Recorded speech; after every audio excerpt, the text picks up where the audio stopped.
Assalamualaikum warahmatullahi wabarakatuh. Baik, kepada dosen kami tercinta dan yang kami hormati, Bu Risma Nur Arifah, MH, dan kepada teman-teman sekalian yang kami banggakan. Halo semuanya, selamat datang di video presentasi kami. Kami dari kelompok 3 Hukum Perdata yang akan mempresentasikan materi mengenai catatan sipil atau LCS. Demi kemaslahatan bersama, langsung saja ya kita mulai untuk mempresentasikan materi hari ini. Happy watching guys! Assalamualaikum warahmatullahi wabarakatuh. Di sini kami kelompok 3 Hukum Perdata akan sedikit mempresentasikan tentang lembaga catatan sipil. Jadi nanti ada 4 hal yang akan kita bahas. Yang pertama, pengertian dasar hukum dan sejarah lembaga catatan sipil. Yang kedua, tujuan, fungsi, dan jenis lembaga catatan sipil. Yang ketiga, pengaturan dan manfaat lembaga catatan sipil. Dan terakhir adalah analisis kasus lembaga catatan sipil. Catatan sipil atau Burgerlijkschrift adalah catatan mengenai peristiwa perdata yang dialami oleh seseorang atau untuk memastikan status perdata seseorang.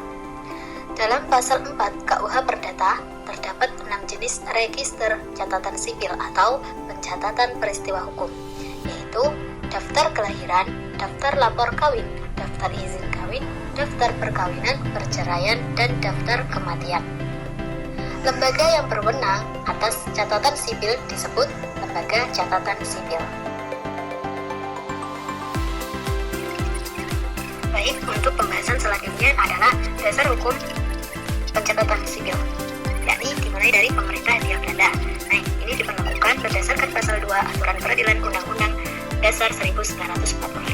Yang pertama adalah bab 2 buku 1 KUH Perdata, terdiri atas 3 bagian dan 13 pasal, dan dimulai dari pasal 4 KUH Perdata sampai dengan pasal 16 KUH Perdata. Kemudian yakni NBW baru Negeri Belanda, yakni ketentuan catatan sipil diatur dalam titel 4 buku 1 NBW, dimulai dari ART 16 sampai dengan ART 29. Kemudian ada dasar hukum di luar KUH Perdata, yakni Stalbas atau STB 1849 tentang peraturan catatan sipil golongan Eropa. Kemudian ada STB 1917 nomor 130 JO. Kemudian ada STB 1919 nomor 81 tentang peraturan catatan sipil golongan Tionghoa. Ada STB 1920 nomor 751 JO. Ada STB 1927 nomor 564 tentang peraturan catatan sipil golongan Indonesia asli di Jawa dan Madura. Kemudian ada STB 1933 nomor 75, STB 1936 nomor 607 tentang peraturan catatan sipil Indonesia Kristen.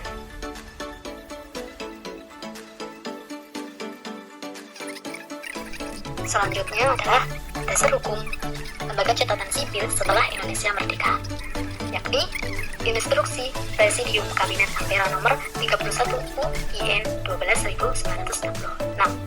Impres ini memuat pernyataan politis di mana catatan sipil terbuka untuk umum dan hapusnya penulisan golongan penduduk.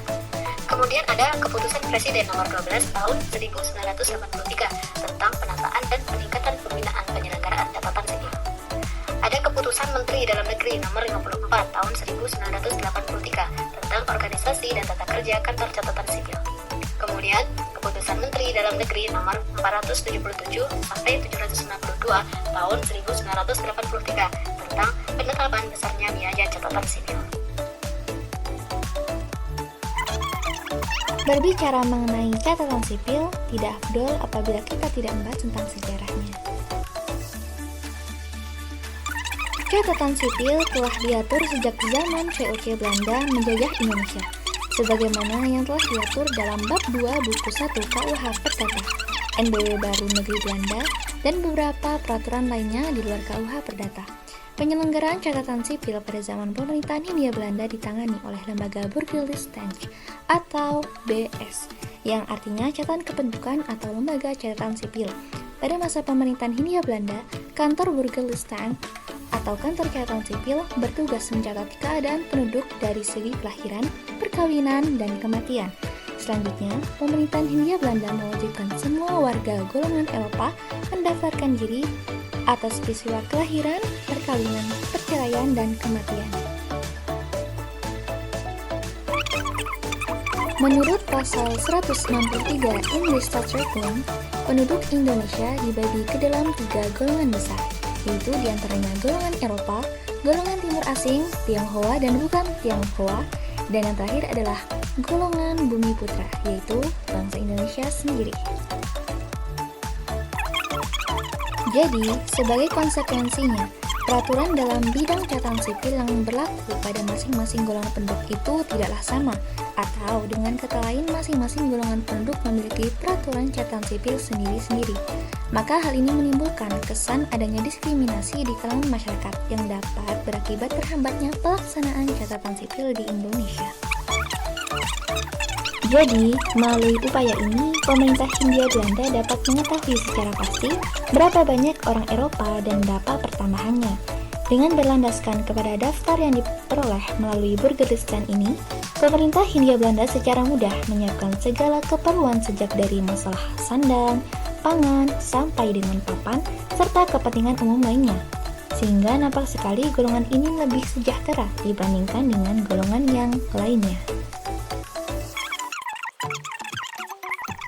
Peraturan buatan pemerintahan Hindia Belanda tersebut yang diberlakukan berdasarkan pada pasal 2 Aturan Peralihan UUD 1945, tujuannya ialah untuk mencegah terjadinya kekosongan hukum di bidang catatan sipil. Namun, setelah ditetapkannya sebagai peraturan di bawah UU yang mengatur tentang catatan sipil setelah Indonesia merdeka, maka ketentuan-ketentuan hukum yang ada pada peraturan sebelumnya atau sebelum kemerdekaan tidak berlaku lagi. Salah satunya adalah penghapusan penggolongan penduduk, yakni atas dasar instruksi Presidium Kabinet Ampera nomor 31-U/U/12/100/66 membawa perkembangan baru bagi dunia pencatatan sipil di Indonesia. Selanjutnya, untuk tujuan dan fungsi LCS diantaranya lembaga yang bertujuan mengadakan pendaftaran, pencatatan, serta pembukuan yang selengkap-lengkapnya dan sejelas-jelasnya. Sedangkan untuk fungsi, yaitu untuk memberikan kepastian hukum tentang status perdata seseorang yang mengalami peristiwa hukum, yakni mulai dari kelahiran, pengakuan, perkawinan, dan kematian. Jenis-jenis akta catatan sipil. 1. Akta kelahiran. Jenisnya meliputi akta kelahiran umum, akta kelahiran istimewa, akta kelahiran luar biasa, dan akta kelahiran tambahan. Untuk manfaatnya sendiri adalah memudahkan pembuktian terkait pengurusan warisan dan syarat diterimanya seseorang di lembaga pendidikan. Untuk syarat dari akta kelahiran sendiri adalah 1. Surat keterangan kelahiran dari pihak yang berwenang. 2. Surat pengantar lurah atau kades. 3. Surat nikah atau akta perkawinan orang tuanya. Yang keempat, surat bukti kewarganegaraannya atau SBK bagi WNA. Kelima, kartu keluarga. Dan yang keenam, bagi WNA melampirkan dokumen-dokumen asing. Dan yang terakhir, 2 orang saksi yang memenuhi syarat. 2. Akta perkawinan. Macamnya 1. Kepala Kantor Urusan Agama atau KUA bagi orang yang beragama Islam. 2. Kepala Kantor Catatan Sipil bagi yang beragama non-Islam. Syarat 1. Untuk persyaratan umum, surat pengantar lurah, KTP, KK, akta kelahiran, dan pas foto 3x4. Yang kedua, persyaratan khusus yang terdiri dari 1. Bagi WNI keturunan asing harus menyertakan SBKRI, KI, dan ganti nama. Apabila bukan penduduk asli wilayah hukum Disdukcapil tempat diajukan, maka harus dilengkapi SK dari Disdukcapil daerah asal. Yang kedua, bagi WNA harus menyertakan STMD, STA, surat keterangan modal KR, pajak bangsa, asing, dan KIM atau KIMS, serta paspor SK kedutaan dengan izin perwakilan diplomatik. 3. Akta pengakuan dan pengesahan anak. Akta ini merupakan suatu akta yang diterbitkan oleh pejabat yang berwenang yang berkaitan dengan pengakuan dan pengesahan terhadap anak luar kawin. sehingga dapat menimbulkan hubungan hukum antara anak yang diakui dengan ayah yang mengakuinya beserta ibunya. 4. Akta perceraian. Akta ini merupakan akta yang diterbitkan oleh pejabat yang berwenang setelah adanya putusan pengadilan. Berdasarkan pejabat yang berwenang untuk menerbitkan akta perceraian ini terbagi menjadi dua macam. 1. Panitera Pengadilan Agama atas nama Ketua Pengadilan Agama bagi orang yang beragama Islam. 2. Kantor Catatan Sipil bagi orang yang beragama non-Islam. Adapun persyaratannya sebagai berikut. 1. Ada penetapan perceraian dari pengadilan negeri yang telah mempunyai kekuatan hukum yang pasti atau tetap. Yang kedua, harus ada akta perkawinan. 5. Akta kematian. Akta kematian sendiri terbagi menjadi dua, yakni kematian umum dan kematian khusus. Untuk kematian umum, yakni akta yang diterbitkan oleh pejabat yang berwenang yang laporan kematiannya belum melewati 10 hari kerja bagi WNI dan 3 hari kerja bagi orang Eropa. Syarat umumnya sendiri adalah 1. SK kematian dari lurah atau kades dan rumah sakit. 2. Akta perkawinan dan akta kelahiran anak atau anak-anaknya bila sudah menikah dan mempunyai anak.